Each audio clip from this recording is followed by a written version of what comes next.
We are days away from the Supreme Court. I think it is a safe assumption from overturning Roe v. Wade, which will strip immediately half the country's women from a right to an abortion. In Iowa, in Louisiana, as of yesterday, if you are an abortion provider,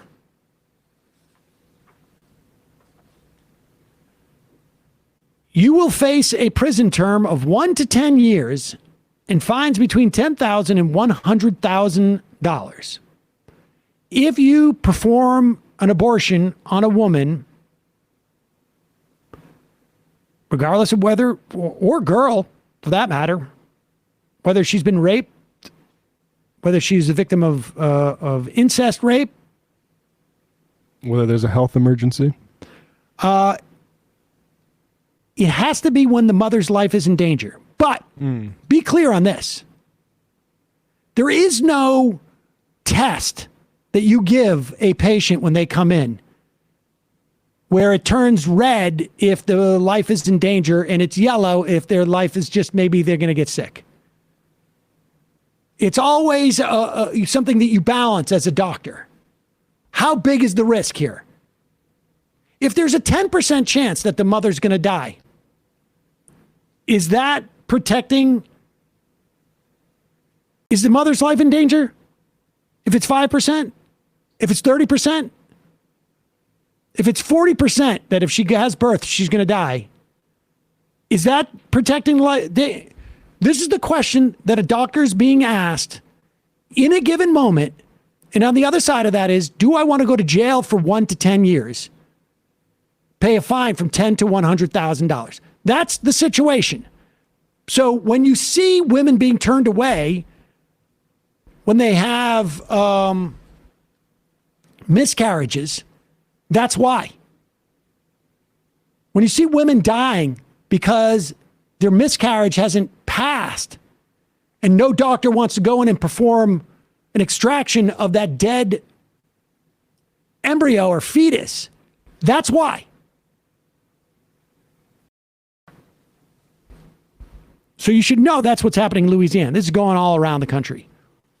But Fox News wants you to believe that it's no big deal because they know that when the American public is made aware of the real, genuine implications of this, and the fact is they also know that we are just individuals. And just because I live in Alabama and I can't get an abortion, or my cousin's sister wasn't able to get treated because of a miscarriage, it doesn't create the kind of awareness that the country has, that is unified or communal in terms of what you need to push back. And so they get out there and they create a false narrative. And here's Jesse Waters, paid shill to do that very thing. This opinion. I think it was someone that said, I don't remember, Greg, elections have consequences. Have you heard that one before? Back in the day, you had a president that got elected and they might send you to the jungle to shoot at the Vietnamese. Now, if something comes down from this court, you might have to, if you practice unsafe sex, drive an hour across state lines to get an abortion. It's being overblown a little bit. Let's just keep that in perspective. The president still has not condemned any of this stuff. Silence is violence. I'll use that against him. And Garland's in Ukraine. As this case is about to be decided, fly back home, leave Zelensky, he's got it covered, and get ahead of this thing. No one's ahead of this. You're right. You need to slip some female federal agents into this Jane's addiction. All right, so let's be clear here. He is saying that the protests in front of the Supreme Court are overblown and that Garland should be back here to protect the Supreme Court justices. Now, of course, while he's saying this, literally while he's saying this, there's testimony by a woman who worked in Georgia, an election worker who is unable to basically live her life because the president singled her out and has been harassed for over a year and a half now he's worried about the Supreme Court having to deal with protests, and also saying, like, it's no big deal. You got to drive across the state lines. Which, I mean, plenty of the people of the party he supports are looking into how we can stop that. Oh, yeah. No, it is.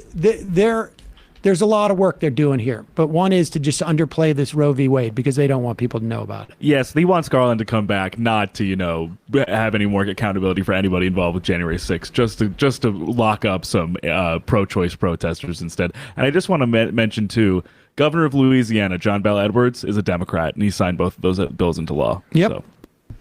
Yep. This whole thing where it's just a Trump derangement syndrome over and over again of like, yeah, it's not actually as bad as they say, and aren't they crazy for being so outraged by it?